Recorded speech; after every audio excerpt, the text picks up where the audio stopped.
سابق وزیر اعظم و مسلم لیگ نون کے قائد نواز شریف کی عمرے کی ادائیگی کے بعد سعودی عرب میں حکام سے ملاقاتیں جاری ہیں۔ نواز شریف اب تک سعودی حکام کے ساتھ 2 ملاقاتیں کر چکے ہیں۔ ان ملاقاتوں میں نواز شریف کے ساتھ ان کے صاحبزادے حسین نواز، ناصر جنجوعہ سمیت وفد کے دیگر ارکان بھی شریک تھے۔ نواز شریف دورہ سعودی عرب مکمل کر کے دبئی پہنچیں گے، جہاں ان کی وہاں کی مقامی حکام کے ساتھ بھی ملاقاتیں طے ہیں۔ نواز شریف پروگرام کے مطابق 21 اکتوبر کو پاکستان پہنچیں گے۔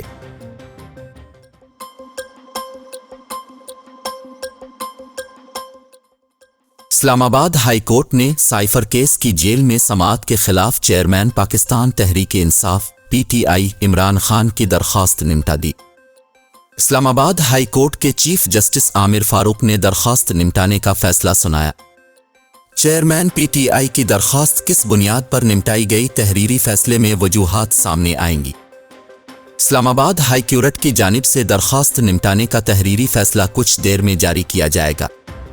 یاد رہے کہ چیئرمین PTI نے سائفر کیس کے جیل ٹرائل کے خلاف درخواست دائر کی تھی۔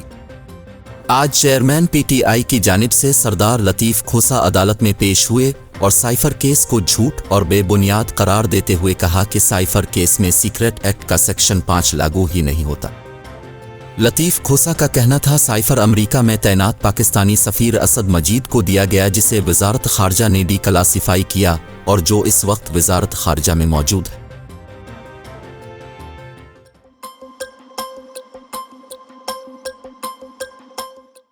PTI کے وائس چیئرمین شاہ محمود نے بھی جیل ٹرائل کے خلاف عدالت میں درخواست دائر کر دی۔ تحریک انصاف کے وائس چیئرمین شاہ محمود قریشی نے اسلام آباد ہائی کورٹ میں بیرسٹر تیمور ملک اور فائزہ اسد کے ذریعے درخواست دائر کی، جس میں موقف اختیار کیا گیا کہ عدالت ٹرائل کورٹ کو فرد جرم عائد کرنے سے روکے بغیر نوٹیفیکیشن کے میرا جیل ٹرائل جاری ہے۔ درخواست میں مزید کہا گیا ہے کہ عدالت جیل ٹرائل سے روک کر اوپن ٹرائل کی ہدایت کرے اور آج ہی درخواست پر سماعت کرے۔ شاہ محمود نے عدالت سے 9 اکتوبر کے ٹرائل کورٹ کا حکم کالعدم قرار دینے کی استدعا کی ہے۔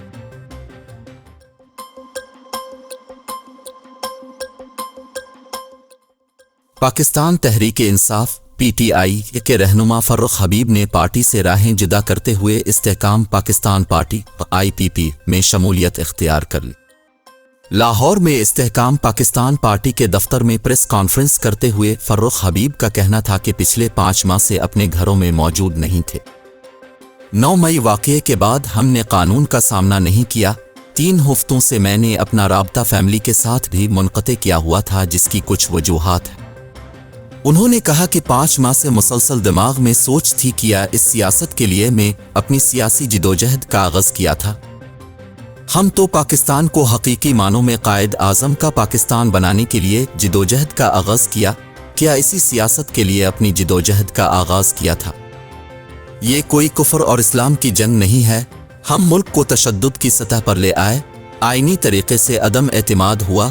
میں ان سوالات کے جوابات مسلسل خود سے پوچھ رہا تھا۔ خود احتسابی کا عمل بہت ضروری ہوتا ہے۔ ان کا کہنا تھا کہ عدم اعتماد آئینی لحاظ سے ہوا، اس کے بعد نہ ہمیں چین سے بیٹھنے دیا گیا، نہ عوام کو پرامن مزاحمت کے بجائے پرتشدد مزاحمت کی راہ پر نوجوانوں کو ڈال دیا گیا۔ ہم پاکستان کو قائد اعظم کا حقیقی پاکستان بنانا چاہتے تھے۔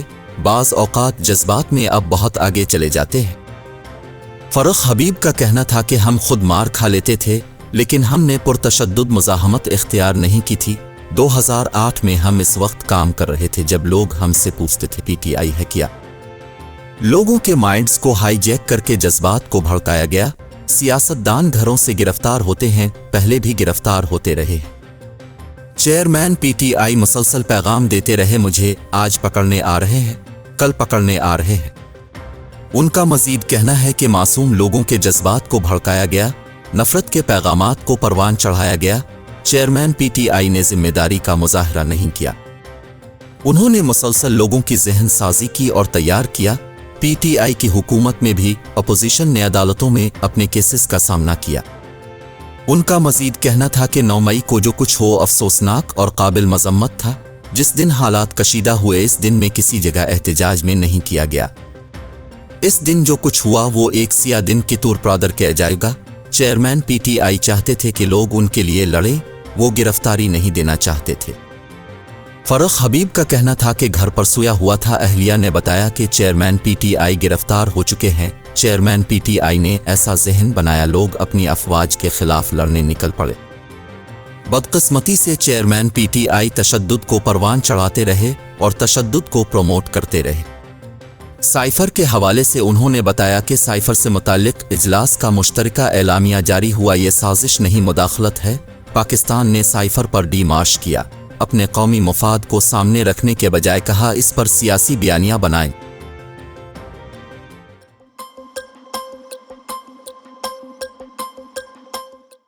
عالمی مارکیٹ کے ساتھ ساتھ پاکستان میں بھی سونے کی قیمتوں میں کمی ہوئی ہے۔ الپاکستان جیمز اینڈ جیولرز ایسوسی ایشن کے مطابق ملک میں ایک تولہ سونے کا بھاؤ 2,01,000 روپے ہے۔ آج پاکستان میں ایک تولہ سونے کا بھاؤ 1,900 روپے کم ہوا ہے۔ 10 گرام سونے کی گراوٹ 1,629 روپے کم ہے کر 1,71,553 روپے ہے۔ الپاکستان جیمز اینڈ جیولرز ایسوسی ایشن کے مطابق عالمی بازار میں سونے کا بھاؤ $15 کم ہے کر $1,923 فی اونس ہے۔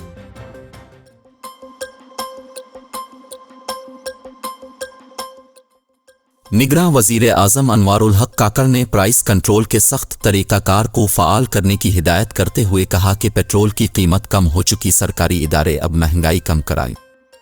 نگران وزیر اعظم نے پرائس کنٹرول کے سخت طریقہ کار کو فعال کرنے کی بھی ہدایت کی ہے۔ سماجی رابطے کی ویب سائٹ ایکس ٹویٹر پر اپنے ٹویٹ میں نگراں وزیر اعظم نے پیٹرولیم مصنوعات کی قیمتوں میں کمی پر اہم پالیسی بیان دیا ہے۔ اپنے ٹویٹ میں انوار الحق کاکڑ نے کہا کہ ایندھن کی قیمتوں میں خاطر خواہ کمی کے نتیجے میں نے وفاقی اور صوبائی سطح پر متعلقہ حکام کو پرائس کنٹرول کے سخت طریقہ کار کو فعال کرنے کی ہدایت کی ہے۔ نگراں وزیر اعظم نے کہا کہ تمام وزرائے اعلیٰ سے گزارش کرتا ہوں کہ وہ اس بات کو یقینی بنائیں کہ ضروری اشیاء اور خدمات کی قیمتیں اسی طرح کم کی جائیں۔ پیٹرولیم مصنوعات کی قیمتوں میں کمی کا براہ راست فائدہ پاکستانی عوام تک پہنچانے کے لیے تمام کوششیں کی جائیں۔ انہوں نے یہ بھی کہا کہ سرکاری ادارے اشیاء کی قیمتوں میں کمی لانے کے لیے ہدایات پر سختی سے عمل درآمد کو یقینی بنائیں۔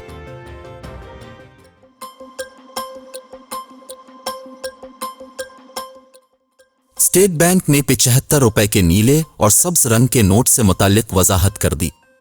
مرکزی بینک نے بذریعہ ایکس پیغام میں وضاحت جاری کی۔ اسٹیٹ بینک نے واضح کیا ہے کہ 75 روپے کے نیلے اور سبز رنگ کے بینک نوٹ قانونی ہیں۔ مرکزی بینک نے ایکس پیغام میں وضاحت کرتے ہوئے مزید لکھا کہ پاکستان بھر میں تمام لین دین کے لیے 75 روپے کے نیلے اور سبز رنگ کے نوٹ استعمال کیے جا سکتے ہیں۔ وضاحتی نوٹ میں مزید کہا گیا کہ اسٹیٹ بینک آف پاکستان کی جانب سے جاری کردہ یادگاری نوٹ سمیت تمام بینک نوٹ پاکستان میں تمام لین دین میں استعمال کیے جا سکتے ہیں۔ یاد رہے کہ 75 روپے کا سبز رنگ کا بینک نوٹ پاکستان کی آزادی کے 75 سال مکمل ہونے کی یاد میں 14 اگست 2022 کو جاری کیا گیا، جبکہ 75 روپے کا نیلے رنگ کا بینک نوٹ اسٹیٹ بینک کے قیام کے 75 سال مکمل ہونے پر 4 جولائی 2023 کو جاری کیا گیا۔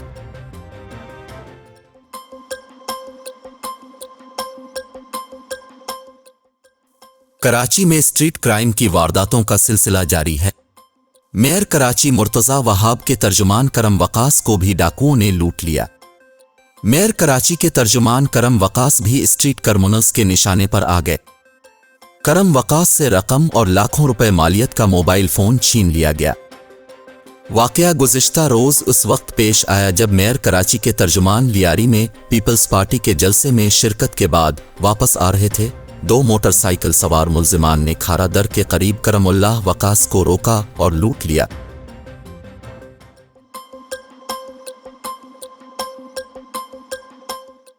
سعودی عرب کے دورے میں امریکی وزیر خارجہ انٹونی بلنکن کو ہزیمت کا سامنا کرنا پڑ گیا۔ گزشتہ روز سعودی عرب کے وزیر اعظم و ولی عہد محمد بن سلمان سے امریکی وزیر خارجہ انٹونی بلنکن نے ریاض میں ملاقات کی تھی۔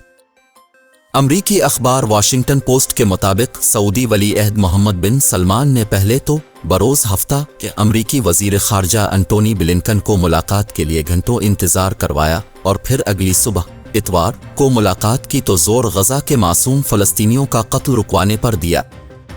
واشنگٹن پوسٹ کے مطابق سعودی ولی عہد نے اتوار کے روز ہونے والی ملاقات میں اسرائیل فلسطین کی صورتحال پر سخت پیغام دیتے ہوئے غزہ میں فوجی آپریشن رکنے اور غزہ کا اسرائیلی محاصرہ ختم کروانے پر زور دیا۔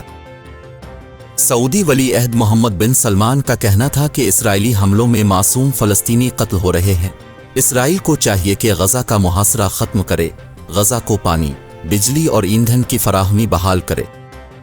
اس سے قبل ملاقات کے بعد امریکی وزیر خارجہ نے کہا تھا کہ سعودی ولی عہد سے آگے بڑھنے کے لیے کئی اچھی تجاویز پر بات ہوئی ہے۔